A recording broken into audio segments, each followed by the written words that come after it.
see if I can make sure it's all right.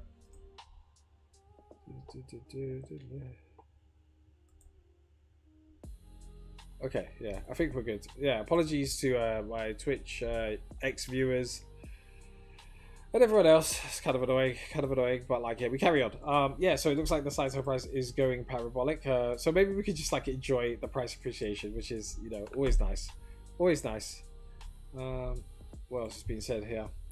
So yeah, some people are calling it a scam as usual. You know, the ones who aren't in. You can call it a scam all the way up. You know, just give me a big fuck off candle and I'll be happy. Just needed about 1,000 ETH to max launch. The price will reach 5U once it maxes out launch.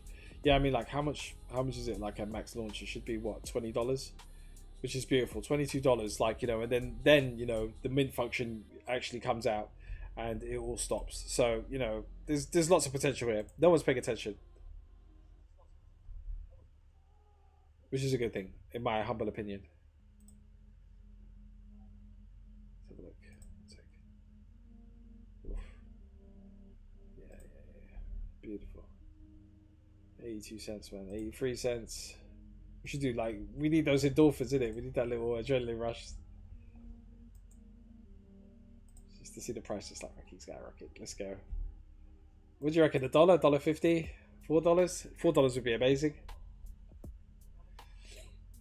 We'll just keep an eye on that.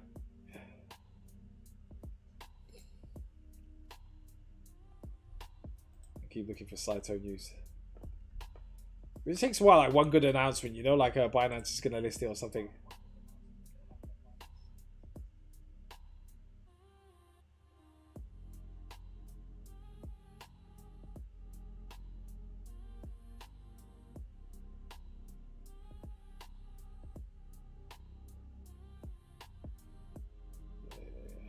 There's always some guys, like, I bought at this price. It's just like, no one cares, bro. Yeah, I bought 14 cents. Same.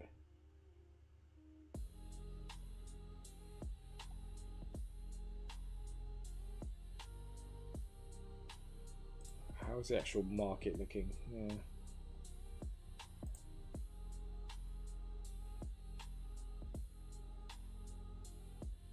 Yeah, it's just going to consolidate until through the summer, I reckon, around 86k.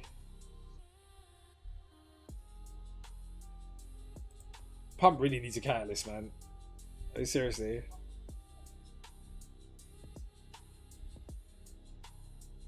Yeah, this looks prime, mate.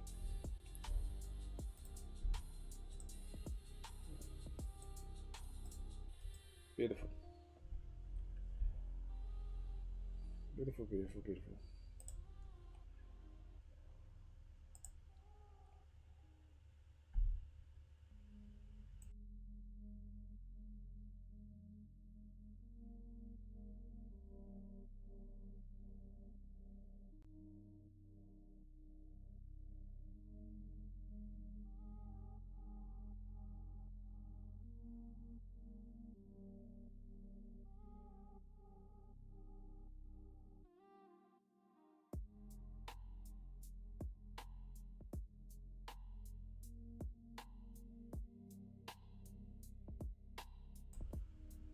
This is another scary thing that's happening. Is you know, the past few cycles, right? We've been trading against each other in it, retail against retail, you know, like, and then obviously you had people who were ex-TradFi coming in and building out the infrastructure that they knew they knew and that they understood, and you know, they implemented it and it worked well. You know, they made shitloads of money. You know, they're probably retired now, they're not even looking at the market, so maybe they're involved in the, you know, doing things and whatnot. But the fact that the CME group are doing cryptocurrency futures and options available 24/7 at the end of May is like, you know, is it to be celebrated, or like, you know, has the bar just gone to the point where, you know, you better not touch leverage or be trading these sort of instruments, because they're gonna rinse you time and time again. The parabolic run up into this May 29th should be epic. It was probably your last chance to make any sort of substantial gains in traditional crypto assets such as Bitcoin, Ethereum, Solana, Cardano, don't know why, XRP, you know, Litecoin, all those things that everyone is familiar with. You're basically just gonna have to just let it go in it. Like they've got it, it's in their treasury, they can trade it, they see the order book because obviously everything is on chain. So yeah, you're even more of a disadvantage against these big massive players, and you know their algorithms and the staff that you know Harvard educated or whatever it is. Like it's a whole new asset class that's coming out, but you know for retail to compete, it's going to be very difficult. I mean, who knows? Like it might even be a thing where like you know if you're smart enough or if you've got the time, you could build a trading bot that could potentially compete, but you're going to need a lot of data, and that comes at a cost, doesn't it? Which is mainly time. Collecting data over the course of a certain period of time, yeah, takes time. Stating the obvious here. Yeah, so it looks like the curve is starting to flatten out. How much have we got locked into 3 points? So another, what, 19,000? 19,000. So yeah, 1,426 ETH now locked in the reserve. It's getting close. So the total reserve needs to, like I said, hit 3,000. And we're halfway there. Whoa. And then obviously, like, you know, not I know I keep saying obviously, I know it's annoying and I apologize for it. It's something I'm working on, okay? I think it's my wife always says it, obviously this, obviously that. I never realized until recently. But yeah, I'm not blaming her. She's fine, she's lovely. Yeah, there's going to be a parabolic run up going into it, and you can see, like, even you see where it says come.eth, you can see it on the screen, hopefully. Maybe you can zoom in. You can see, like, down here, the more ETH that came in, price didn't really move. You see, so it's like hundreds of ETH have come in, thousands of ETH have come in. Price is not really moving, but when it gets like closer to the top here on the exponential curve or the green curve, which is the supply, once the supply starts going up, the accumulated ETH required for the price to move up is actually less. So you know, like 15. So say like you know the accumulated ETH or the ETH of the reserve is at 2,331. Once it moves like 244, look at the price difference. The price moves like 50 cents, you know, like, so there's potential for it to just go parabolic into, you know, infinite into the infinite mint. So you could wake up tomorrow, or I could wake up tomorrow, if I'm like, you know, if you're holding, or I could wake up tomorrow and it could be sitting at like 20 cents, which would be amazing, or $20, which would be amazing for me personally. And then obviously, say that again, the contract actually closes down, and you know there's no more minting available, and whatever supply is out there is out there, and whoever has it, and then it goes out to the open market. Yeah, and I was about to say, obviously, again, with the amount of volume that's going in, and the fact that the reserve is going to have like over $6 million in terms of the pool, big players are going to be interested and want to be able to trade and get in and out of this thing. Also, like, you know, I'm not sure of like market makers in terms of anyone who owns a substantial amount of it right now. Once it actually comes out of this, you know, minting phase and goes into the decentralized exchanges, market makers are going to want to make a profit on people trading in and out. So they're going to provide liquidity pools for, you know, exotic pairings. So like, you know, when I say USDC, it's like, it's not an exotic pairing, but like, you know, that would be the most obvious one. But there could be like other things like UPEG and, you know, Sato. Like someone's going to want to provide liquidity for that. And, you know, other assets are going to, it's got huge potential. And I feel like it's going to happen really fast. And if you're not paying attention, like, yeah, it's on you, really. Like, that's all I can say, really. That's all I can say on it. But yeah, I'm very excited about this thing. That's all I really wanted to talk about. You have no idea how bullish I am right now on this crypto shit. Imagine a 20, yeah, I mean the 2013 style pump. I think I missed that. I missed that one. I wasn't around. I got in at 2016. 2016 was when I got in, when Bitcoin was around $600, and I said it was too expensive. Insane. But I hadn't done my research in it. I was watching, like, you know, the Bitcoin group, the World Crypto Network, and like Toad Mays and all these guys. Yeah, you know, getting like Bitcoin pills. And do you know what? The only reason why I didn't buy Bitcoin is because I didn't like them. I don't know why I didn't like them as people, but they were like the hardcore Bitcoin maxis that were just like, you know, the ultimate believers, and they're all living their wonderful lavish lives now. And I should have listened and just bought some Bitcoin instead of buying ETH at like, you know, $8 or $12 or whatever it is I bought it at. But yeah, I listened to Crypto. I don't know if you guys know, like, the Crypto News Network. Yeah, I used to watch him a lot because I used to work like night shifts, and he would be driving home from his shift in his car. I'd be eating my toast, drinking a coffee on the way to work on the early shifts, on the graveyard shifts, and I would listen to him, and he had really good takes. But he really flopped the show when he went, you know, full EOS. I think that's what ruined him. It just showed that he didn't really know what was going on and what he was talking about.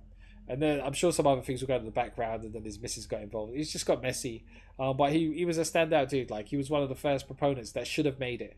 And there's a lot of characters, that should have made it, including myself. Like, I've made my mistakes along the way. But hopefully I've learned enough to sustain myself for this upcoming bull run. I'm God willing. All I need, now is to maintain what I have. And make the right decisions. And I feel like potentially I could be one of those people that, makes it after such a long time. No one's taught me about any of this, This is all my understanding and my thought, my mind going into it. So yeah, hopefully Sato's legit, and it is a nice catalyst for me for the future run up. Okay, the stream got interrupted, which is kind of annoying. I feel like I talked for 45 minutes about this. I haven't really got that much else to report. So yeah, I guess you guys are gonna get a rest from my voice. It's getting quite late for me as well. So yeah, I'm gonna leave it here. Tomorrow, hopefully, the stream goes a lot smoother. And I'm sorry about the fact that I got cut off. But yeah, just hopefully you enjoyed it. Hopefully you found it beneficial, the information. Like I said, check out Sato. I feel like it's got massive potential. Read the white paper, do your own research. This is not financial advice. And yeah, I'll be back tomorrow with an update. Hopefully I'll be celebrating, I'll be jumping up and down, a bit more active.